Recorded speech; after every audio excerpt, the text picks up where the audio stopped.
एक ती बेगम मधली सावत्याची भूमिका मस्त गाजली होती ना. हो, ती आजही बरेच जण त्यात मी आणि अभिजित चव्हाण आमच्या दोघांची कॅरेक्टर्स लोकांना खूप आवडली होती. तावडे, इन्स्पेक्टर तावडे आणि सावत्या. आणि तो सावत्या सचिन दरेकर त्याचे दिग्दर्शक लेखक आणि MX प्लेअरला होती ती. आणि तो गुंड आहे आणि शौकीन गुंड आहे तो. आणि त्याचं काय करतील असं आमचं चाललं होतं.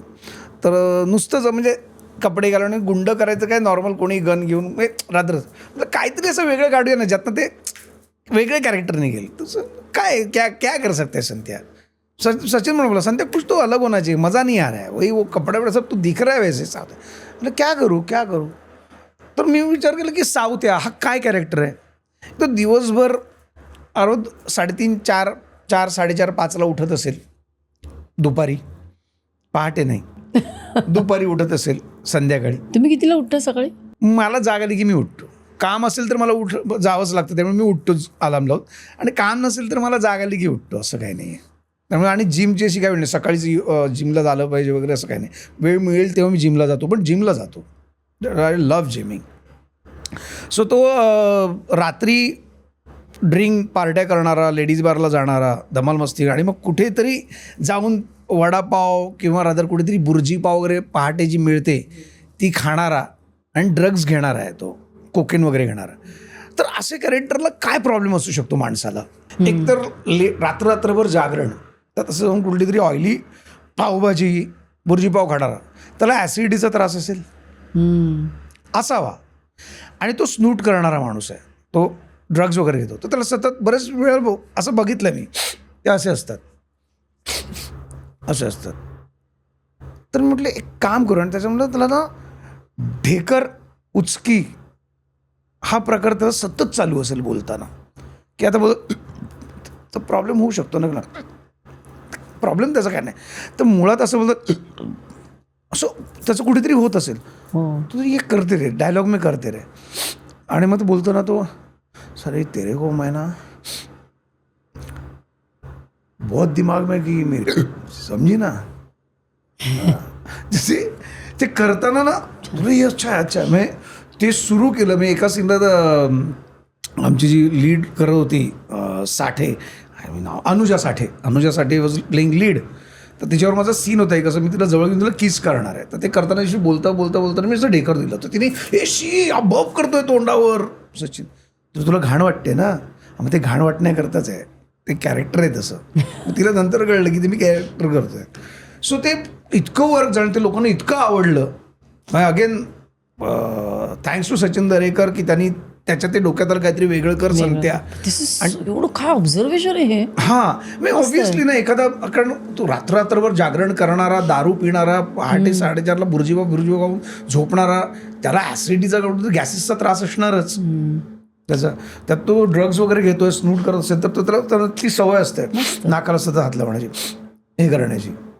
तर त्यामुळे ते वापरू शकतो का आपण, असं केलं होतं मस्त. मी याच्या आधी तर ह्या गोजीरवाण्या घराच्या वेळेला तर ते केलं होतं. तुम्ही पाहिली असेल नक्की ती सिरियल.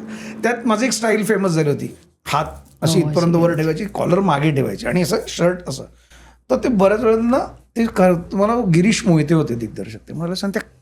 तर मी आपलं असं त्यांनी मला सांगितलं की तू पहिला दिवस शूटिंगचा, तर मी आपला दिवस म्हटलं काय करता येईल. तर त्यात ते कॅरेक्टर असं होतं ना की तो काही काम करणारा मुलगा आहे आणि त्याच्या बापाचं पटत नाही.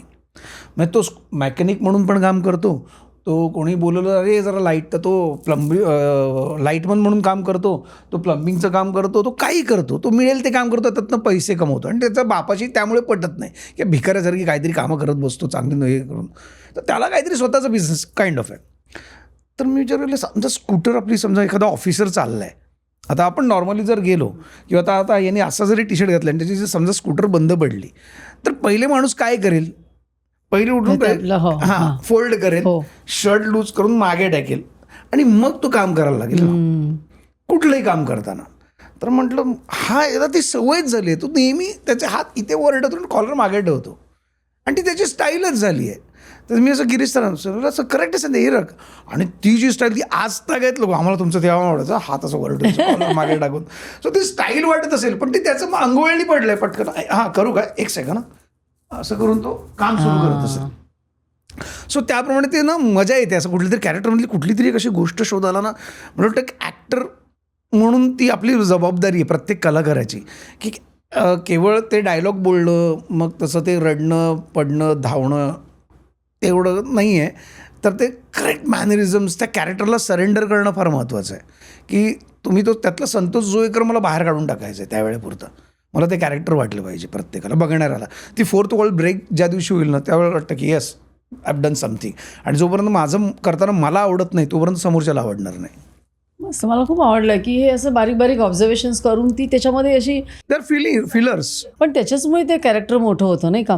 आणि ते वादळवाटमध्ये पण असं काही हो वादळमध्ये आर्टिस्ट होतो ना मी पेंटिंग करणारा आणि आर्टिस्ट फार विक्षिप्त असतात बऱ्याच वेळेला म्हणतो आहे मी सगळेच नाही काही आर्टिस्ट खूप विक्षिप्त विम्झिकल असतात तसा तो विम्झिकल होता म्हणजे नॉर्मलच होता पण साडेफटिंग होता म्हणजे एका ठिकाणी अचानक प्रेम करता करता हां चल नंतर बघू अरे आत्ता तर बरं बोलत होतास किंवा मग कोणीतरी बोलत असताना वेगळाच तंद्रीत असतात ना लक्षच नसतं असं माझं बऱ्याच वेळा घरी होतं आई मला बरं अरे तुला किती हाका मारते तुझं लक्ष कुठे सो आपण कुठेतरी सगळं एक स्वतःचं एक वेगळं विश्व असतं त्या लोकांचं सो ते कॅरेक्टर होते एक शैलेश कविश्वर मग मला खूप आय एम सो ब्लेस्ड की मला खूप चांगले चांगले कॅरेक्टर्स मिळाले.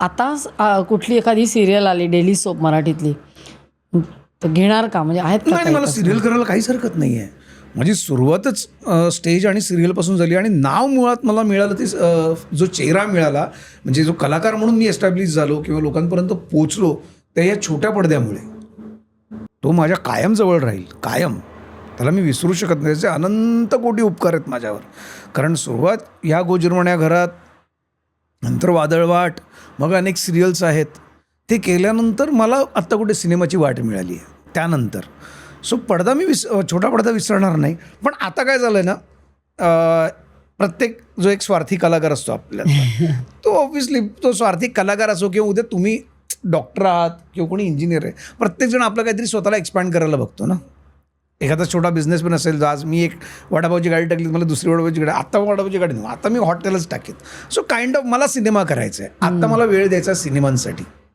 कारण डेली सोप करायला गेलो ना मला सिरियल करायला हरकत टी व्ही करायला मला प्रॉब्लेम नाही आहे सध्या मला डेली सोप करायला प्रॉब्लेम आहे कमिटमेंट हां मला प्रॉब्लेम लोकांना अरे तू काय टी व्ही करत आता लोकांना टी व्ही करत नाही म्हणजे डेली सोप करत नाही सो मला प्रॉब्लेम डेली सोप करायला प्रॉब्लेम आहे मला टी व्ही करायला काही प्रॉब्लेम नाही आहे मला खूप आवडतं टी व्ही करायला पण मला ना आता तेवढा 25 दिवस किंवा 20 दिवस नाही देता येणार कारण मला ना 20 दिवस दिल्यानंतर मी किंवा आणि मुळात आता काय ना डेली सोप करतो म्हटल्यानंतर मग अरे वो सिरियल कर रहा है क्या आणि मग कास्टिंगचा विचार केला जातो होतं आणि ते त्यांची चूक नाही आहे कारण तो तारखा कशा देणार तारखा दिल्या तर मॅनेज कसे होणार जर शूटिंग माझं गोव्याला असेल आणि मी इथे डेली सोपची शूटिंग करतोय आणि मला 2च दिवस मिळालेत फ्री तर मी जाणार येणार यात खर्च प्रोडक्शन किती उचलणार सो या सगळ्या गोष्टी आहेत सो मला सध्या टी व्ही करण्यात काहीही प्रॉब्लेम नाही आहे आत्तासुद्धा मला डेली सोप करण्यात थोडंशी अडचण आहे सो इन फ्युचर मला माहीत नाही करेन की नाही पण मला ना असं वाटतं की मेरे को यार नहीं करना है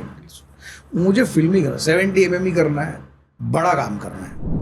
ही क्लिप जर तुम्हाला आवडली असेल तर संपूर्ण पॉडकास्ट बघण्यासाठी सर्व काही पॉडकास्ट चॅनलला भेट द्या आणि सर्व काही प्लसला सबस्क्राईब करायला विसरू नका.